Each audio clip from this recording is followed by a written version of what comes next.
જય શ્રી કૃષ્ણ બાલ મિત્રો, નીલમાધવ શાળા પરિવાર આપનું હાર્દિક સ્વાગત કરે છે। આજે ધોરણ 4 વિષય સામાન્ય જ્ઞાન, એમાં પ્રકરણ 4 ભણતા હતા સૂર્યમંડળ અને અવકાશ। એના વિડીયો નંબર 1 અને 2 ભણી ગયા, એટલે કે આપણે પહેલા પાઠ ભણ્યા અને ત્યારબાદ આપણે ખાલી જગ્યા અને જોડકા ભણ્યા। હવે વિડીયો નંબર 3 એમાં શું આપ્યું છે બાલ મિત્રો, ટૂંકમાં સવાલ જવાબ આપો।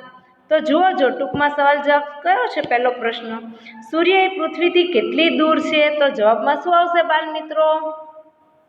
તો સૂર્ય એ પૃથ્વીથી 14 કિલોમીટર દૂર, 14 કરોડ કિલોમીટર દૂર છે, બરાબર। ત્યાર પછી છે બીજો, સૂર્યમંડળ કોને કહેવાય? તો જવાબમાં શું આવે? સૂર્યમંડળ એટલે સૂર્ય અને તેની આસપાસ ફરતા અવકાશી પદાર્થોના સમૂહને સૂર્યમંડળ કહેવામાં આવે છે।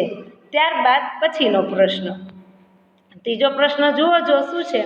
ઉલ્કા એટલે શું? બરોબર, તો જવાબમાં શું આવે? ઉલ્કા એ તૂટી ગયેલા અવકાશી પદાર્થ છે। ત્યારબાદ ચોથો, ચંદ્રની વય કેટલા વર્ષની છે? તો જવાબમાં શું આવે બાલ મિત્રો? યાદ કરો, જુઓ આપણે ભણ્યા હતા ને, તો જવાબમાં આવે ચંદ્રની વય 460 કરોડ વર્ષની છે। ત્યારબાદ છે ઉપગ્રહો કોને કહે છે? તો જવાબમાં શું આવે? ગ્રહોમાંથી છૂટા પડીને તેમની આસપાસ ફરતા ભાગોને ઉપગ્રહ કહેવામાં આવે છે। ત્યારબાદ છે છઠ્ઠો સવાલ, તારામંડળો કોને કહે છે? તો જવાબમાં શું આવે બાલ મિત્રો? કે તારાઓના સમૂહોને તારામંડળ કહેવાય છે। ત્યારબાદ છે સાતમો સવાલ, શું છે? આકાશગંગાને બીજા કયા નામે ઓળખવામાં આવે છે? તો તમને યાદ છે ને, કયા કયા નામ આવે? તારા વિશ્વ, પછી મંદાકિની અને સ્વર્ગગંગા, આમ 3 નામેથી ઓળખવામાં આવે છે, બરોબર। ત્યાર પછી છે આઠમો સવાલ, તારાઓ સૂર્યમંડળ શેનાથી બનેલા છે? તો તારાઓ સૂર્યમંડળ વગેરે નિહારિકાઓથી બનેલા છે। શેનાથી બનાવેલા છે?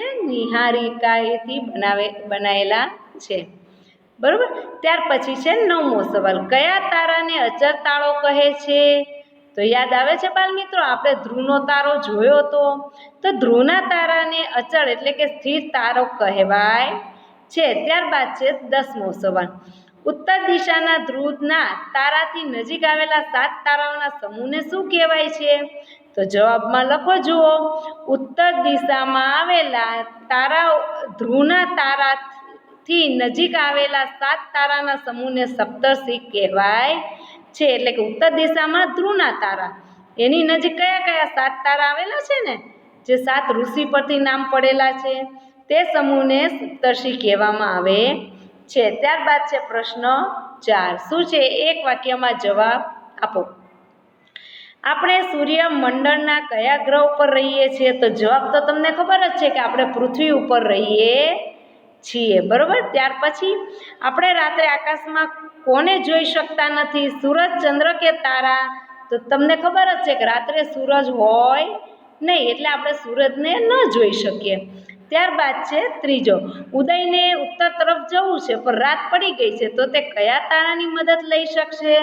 તો તમને ખબર જ છે બાળકો કે ધ્રુવના તારાની મદદ લઈ શકાય, બરોબર। ત્યાર પછી છે આજે સૂર્ય પૂરો દેખાણો નથી, તે સ્થિતિ કઈ છે? જો સૂર્ય પૂરો ન દેખાણો હોય તો એને સૂર્યગ્રહણની સ્થિતિ કહેવાય, બરોબર। ત્યાર પછી છે 5મો, તમારી રાશિ કઈ છે? તો બાલ મિત્રો, આ પ્રશ્ન તમે તમારી મમ્મીને પૂછજો। તમારું નામ જો સ ઉપરથી હોય તો એની રાશિ કુંભ કહેવાય, જો મ ઉપરથી હોય તો એની સિંહ રાશિ કહેવાય।